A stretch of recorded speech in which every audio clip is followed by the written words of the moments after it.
Chers amis, bonjour. En ce troisième dimanche de Pâques, Jésus dans l'Évangile se révèle aux disciples d'Emmaüs qui le reconnaissent à la fraction du pain. Pendant ce temps de confinement, nous faisons l'expérience du désir des sacrements, de la soif, des signes du salut. Et nous vivons ces sacrements autrement. Parfois, il est compliqué. Et cela nous donne d'approfondir chaque geste, chaque parole, chaque rite de nos célébrations. La messe, d'où vient-elle? Et pourquoi sa structure aujourd'hui? Peut-être nous nous sommes souvent posé cette question. C'est vrai, la messe est la célébration de la mort et de la résurrection du Christ, où il se donne sous l'apparence du pain et du vin, le rassemblement de la famille de Dieu. Mais la structure de la messe, nous l'avons héritée en majeure partie du rite juif dans la célébration de la Pâque juive, de la traversée, où nous voyons dans l'Ancien Testament, il y a cette étape du saint sacrifice qui est offert, mais précédée aussi par l'écoute de la parole de Dieu. Il y a des éléments de la liturgie chrétienne qui sont issus du livre de l'Apocalypse, le dernier dans l'ordre de classement dans la Bible, où on parle de l'encens, des sièges des anciens, des chœurs, des anges, etc. Mais nous avons aujourd'hui, à travers Luc 24, les disciples d'Emmaüs, les deux grandes parties de la messe, la liturgie de la parole.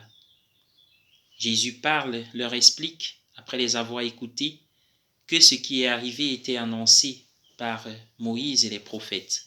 Puis la liturgie de l'Eucharistie, avec la consécration que nous avons aujourd'hui. Mais Jésus a fractionné le pain et il le leur a donné à manger. Mais quel est le cœur de la messe? Le cœur de la messe, bien-aimé, c'est le mystère pascal. Et nous le disons souvent après l'élévation, il est grand le mystère de la foi. Nous proclamons ta mort, Seigneur Jésus. Nous célébrons ta résurrection. Nous attendons ta venue dans la gloire. Ces trois mouvements. Et c'est ce que proclame Pierre dans le livre des Actes des Apôtres, chapitre 2, le jour de la Pentecôte. Oui, au chapitre 1, nous avons l'ascension. Au chapitre 2, la Pentecôte, et au chapitre 3, ce premier miracle. Et justement, Pierre proclame cette résurrection.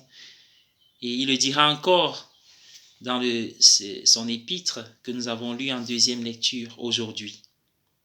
Et il détaille les rôles des personnes de la Trinité et de nous. Et c'est intéressant. Le Fils est livré et il est tué par les Juifs qui l'arrêtent et le tuent.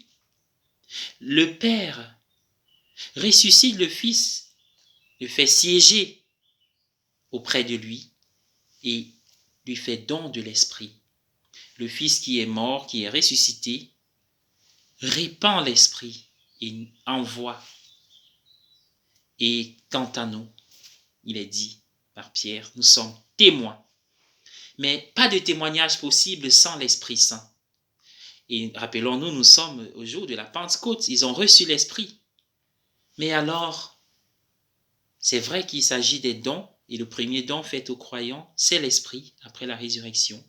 Mais le Fils qui reçoit l'Esprit est dans la mouvance trinitaire, car cet Esprit ne le quitte pas. C'est une communion d'amour parfaite. Mais nous, l'Esprit Saint est répandu sur nous. Répandre, c'est un don autrement, car ce qui est répandu peut à un moment donné nous quitter. À cause peut-être de notre disposition, ou bien nous-mêmes, nous ne l'interpellons pas pour le retenir avec nous et en nous. Et alors, quand nous avons l'Esprit en nous, l'Esprit du ressuscité, nous recevons le don de la foi et de l'espérance, ce qui manquait aux disciples d'Emmaüs avant la révélation. Nous qui espérions qu'il serait la libération d'Israël. Et les femmes ont raconté, les apôtres ont vu, mais lui, on ne l'a pas vu. Il n'avait pas la foi ni l'espérance.